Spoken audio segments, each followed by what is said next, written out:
A brush is a device which conducts current between stationary wires and moving part of a machine, like a rotating shaft. Nowadays, commutator brushes are made up of carbon, but have you ever thought of how commutator brushes were made before carbon brushes were introduced? Welcome to my channel, Science, Engineering, Technology, Simplified. Before carbon brush came into use, brushes were made up of copper metal. But there were many disadvantages associated with the copper brush. Of all the disadvantages, one of the major disadvantages was heating issue.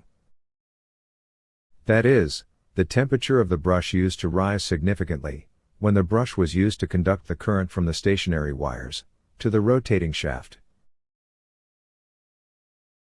To solve this problem, Charles L. Coffin came up with the idea of perforated copper brush. He joined several thin copper strips, and on each strip there were perforations. These perforations permitted the access of air to the interior of the brush, and prevented the overheating, which was a great defect in the brush as ordinary made. These joined perforated strips were placed on a brush holder, and fixed in position by a screw. And the brush holder was attached to the rocker arm. In this way, the problem of overheating of the commutator brush was solved. Thanks for watching. If you like this video, please give it a thumbs up. Also comment your suggestions.